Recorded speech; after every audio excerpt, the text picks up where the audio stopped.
शाळेत आपलं खूप पडलंय. सर एक मिनिट.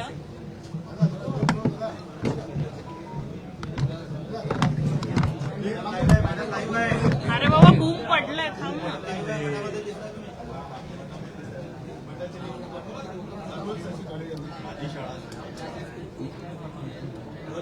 मराठी भाषा भवन हे अतिशय भव्य असं मरीन लाईन्सवर साकार होणार आहे. पूर्वी ही छोटी इमारत होणार होती, ज्याला सुमारे 120 कोटी रुपये खर्च होणार होता. आजच्या मीटिंगमध्ये 229 कोटी रुपये हे नवीन मराठी भाषा भवनासाठी मान्यता देण्यात आलेली आहे. आणि स्कूल एज्युकेशन डिपार्टमेंटची इमारत, हायर अँड टेक्निकल एज्युकेशन डिपार्टमेंटची इमारत, हे सर्व प्लॉट एकत्र करून हे भव्य असं मराठी भवन हे मुंबईमध्ये साकार होईल. मराठीची सर्व कार्यालयं जी पूर्वी मुंबईतून नवी मुंबईला जाणार होती, ही सर्व आता मुंबईतच राहणार आहेत. आणि त्याच्याचबरोबर अतिशय देखणं असं सभागृह त्या ठिकाणी असेल. आणि या सर्व गोष्टींना मान्यता देत असताना मला विशेषतः उच्च आणि तंत्रशिक्षण मंत्री महोदयांचे आभार मानायचे आहेत की सावित्रीबाई फुले हे जे हॉस्टेल समोर होतं त्याच्याऐवजी ते मागच्या बाजूला जाणार आहे. आणि त्याच्यामुळे त्याची जी क्षमता होती ही सुद्धा जवळजवळ दुप्पट होणार आहे, मुलींना खोल्यांची संख्या. कारण पाठीमागच्या बाजूला इमारतीला जास्त हाईट अलाउड असते आणि त्याच्यामुळे मराठी भवन हे आम्ही अधिक सुंदर आणि अधिक भव्य करू शकलेलो आहे. त्याच्याबद्दल आभारी आहे. दुसरी, सर्व शाळा जेवढ्या महाराष्ट्रामध्ये आहेत, महाराष्ट्रामध्ये जवळजवळ 2 कोटीपेक्षा जास्त मुलं शिक्षण घेत असतात. ह्याच्यामधल्या गव्हर्नमेंट स्कूल, ह्याच्यामधल्या एडेड स्कूल आणि प्रायव्हेट स्कूल सगळ्यांच्यामध्ये एक स्पर्धा होणार आहे आपली शाळा सुंदर करण्यासाठी, तिथलं शिक्षण अधिक चांगलं करण्यासाठी, त्या स्वच्छ करण्यासाठी.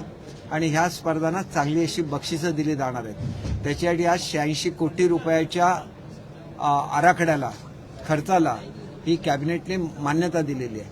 आणि हा कार्यक्रम 5 तारीखला राजभवनमध्ये दरबार हॉल इथं संपन्न होणार आहे. राज्याचे मुख्यमंत्री, दोन्ही उपमुख्यमंत्री त्या कार्यक्रमाला उपस्थित राहणार आहेत. आणि त्याच्याचबरोबर राज्यपाल महोदयांच्या अध्यक्षतेखाली हा कार्यक्रम संपन्न होणार आहे. आमचे जे वेगवेगळे नवीन उपक्रम आहेत शालेय शिक्षण विभागाचे, यांचं सुद्धा लोकार्पण त्या दिवशी होणार आहे. आपण महाराष्ट्रातल्या मुलांना वाचनाची आवड लागावी म्हणून वाचन महोत्सव साजरा करतोय आणि वाचनाची चळवळ महाराष्ट्रामध्ये उभी करतोय. त्याचं लोकार्पण होईल. आपल्या ज्या ग्रामीण भागातल्या शाळा आहेत यांच्या इमारती दुरुस्त करणं, त्याचं इम्प्रूव्हमेंट करणं, ह्याच्यासाठी असलेल्या योजनांचं लोकार्पण हे त्या ठिकाणी होईल. आणि त्याच्याचबरोबर आपण किचन गार्डन हे जे ज्याप्रमाणे ग्रामीण भागामध्ये आपण ही स्कीम इंट्रोड्यूस करतोय आणि त्याच्याचबरोबर मुंबईसारख्या शहरामध्ये टेरेसवर हे किचन गार्डन होईल. आणि त्याच्यामध्ये जो भाजीपाला, भाजीचं पीक विद्यार्थी घेतील त्याचा वापर त्यांच्या मिड डे मीलसाठी सुद्धा करता येईल. अशा रीतीच्या अनेक योजना या 5 तारीखला 11 वाजता त्यांचं लोकार्पण होईल. आणि महाराष्ट्रामधील सुद्धा जे उद्योग समूह आहेत ते सुद्धा शाळांच्या या नूतनीकरणामध्ये सहभागी होतील अशी मी अपेक्षा करतो. सर्व ज्या प्रमुख शाळा आहेत त्यांच्या प्रिन्सिपलना सुद्धा त्या ठिकाणी बोलवलेलं आहे.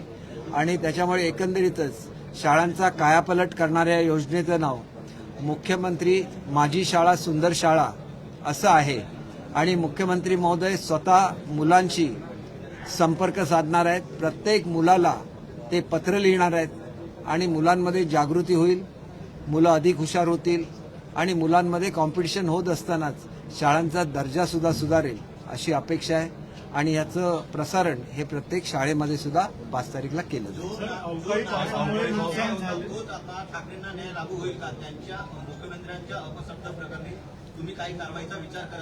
हे बघा, मुख्यमंत्र्यांबद्दल असं बोलायचं नाही हे त्यांना स्वतःला समजलं पाहिजे.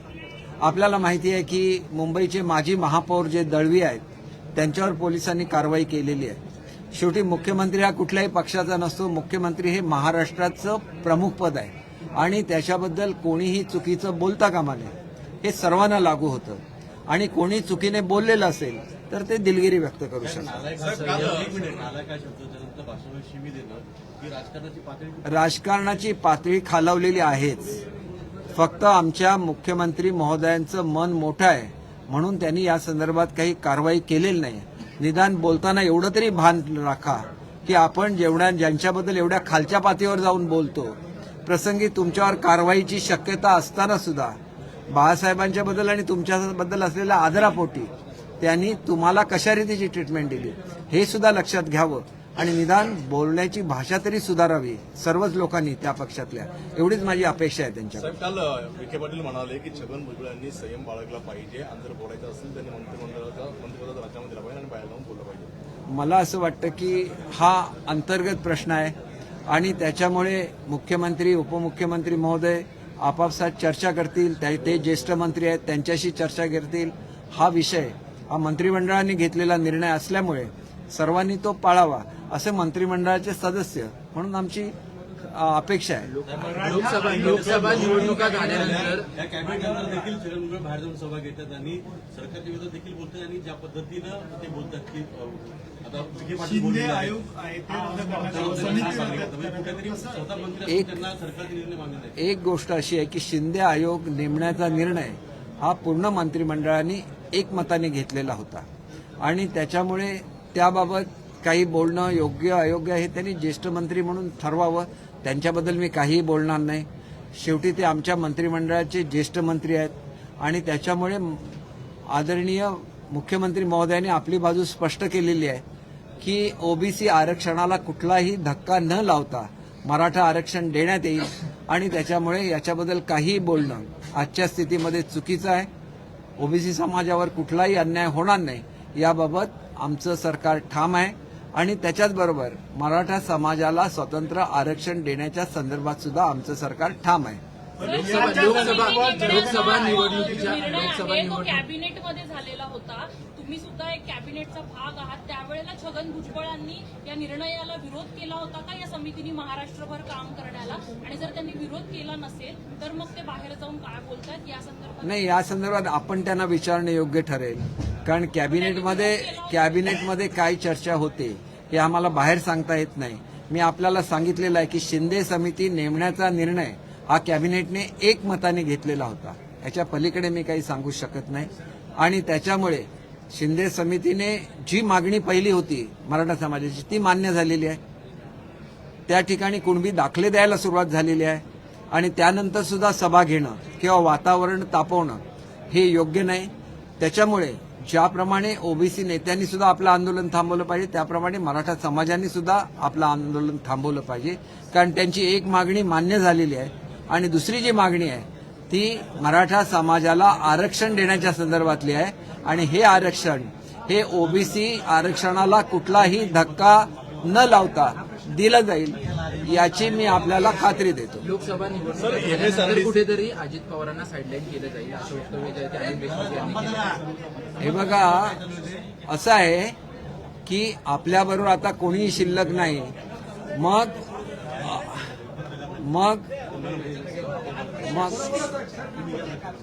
हे बघा, शेवटी कोणी काय बोलावं याला मर्यादा असतात. परंतु जनता कोणाच्या बाजूने आहे हे ग्रामपंचायत निवडणुकीमध्ये सिद्ध झालेलं आहे आणि राष्ट्रवादी परत बोलायचं झालं तर अजितदादांनी एकतर्फी विजय तिथं मिळवलेला आहे आणि त्याच्यामुळे आता तो विजय मिळवल्यामुळे कदाचित त्यांच्या विरुद्ध बोललं जाईल. परंतु जनतेला जे पसंत आहे अगदी बारामती सकट तो कौल हा अजितदादांच्या बाजूने निर्विवादपणे मिळालेला आहे आणि त्याच्यामुळे त्यांना बाजूला करण्याचा कुठलाही प्रश्न उद्भवत नाही आणि आम्ही सर्वजण एकत्र काम करतो आणि आमच्यामध्ये एकजिन्सीपणा सुद्धा आहे. साहेब, एमएसआरडीसीचे एमडी राधेश्याम मोपलवार यांची नियुक्ती रद्द करून अनिलकुमार गायकवाड यांची नियुक्ती केलेली आहे, कसं बघताय? नाही बघा, हा निर्णय हा शेवटी त्या त्या खात्याच्या मंत्र्यांनी घ्यायचा असतो. त्या खात्याचे मंत्री दादाजी भुसे आहेत. त्यांनी आपल्याला योग्य तो अधिकारी घेणे हा त्यांचा अधिकार आहे आणि त्याच्यामुळे त्याच्याबद्दल काय बोलणं हे योग्य ठरणार नाही असं मला वाटतं. परंतु मोपलवार साहेबांच्या काळामध्ये समृद्धी महामार्गाचं मोठं काम, ज्याला एक आयकॉनिक प्रोजेक्ट म्हणता येईल, असं काम पूर्ण झालेलं आहे. ते एक एफिशियंट ऑफिसर आहेत, त्याच्यामुळे त्यांनी महाराष्ट्राची जी सेवा केलेली आहे त्याच्याबद्दल त्यांचं कौतुक आहे. दानवे म्हणतात मुकुंदराव सरकारचे दावे येतात.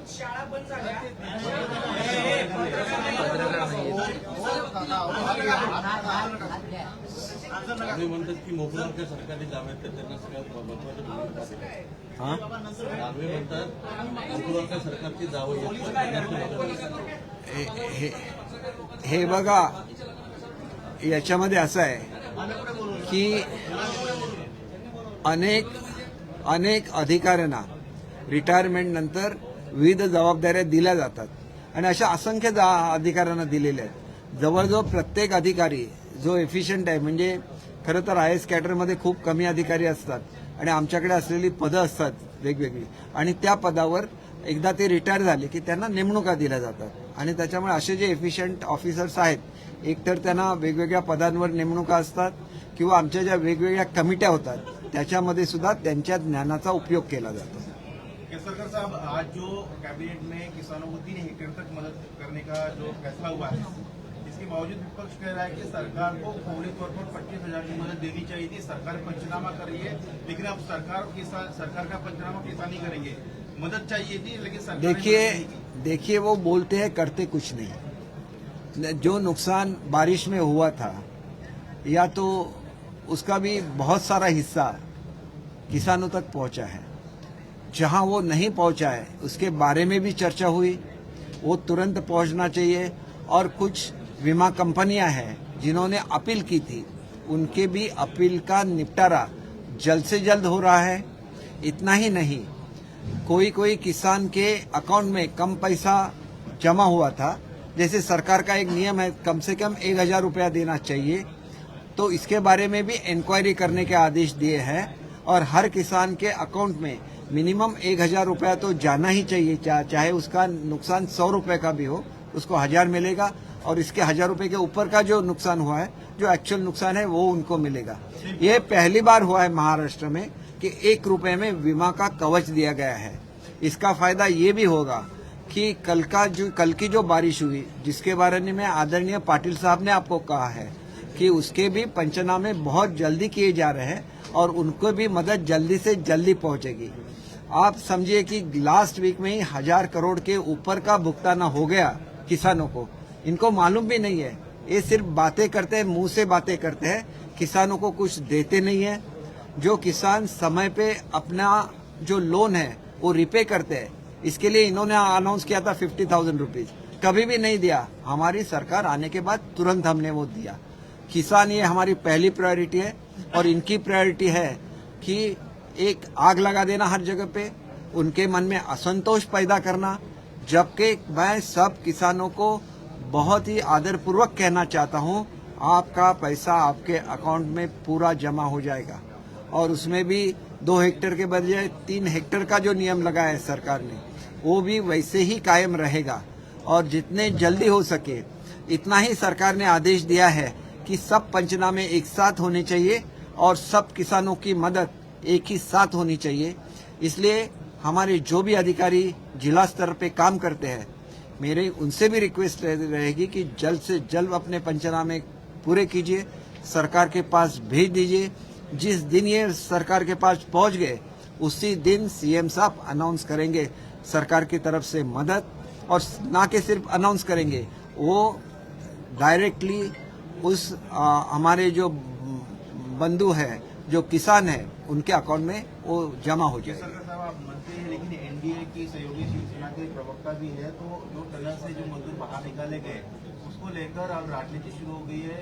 इंडिया अलायंस या विपक्ष के जो लोग हैं वो कह रहे कि मोदी सरकार एनडीए का क्रेडिट नहीं है, ये सिर्फ तो मजदूरों का क्रेडिट है और सरकार इसको चुनाव में बुलाने के लिए क्रेडिट लेने की कोशिश कर रही है. देखिए, इनके नेता जो है राहुल गांधी, उन्होंने भी स्टेटमेंट दिया था कि मजदूर वहां पे अटके पड़े हुए हैं और पीएम साहब कुछ नहीं कर रहे हैं. स्टेटमेंट आप दे सकते हैं, और जब उनको बाहर निकालते हैं तो आपका क्रेडिट है.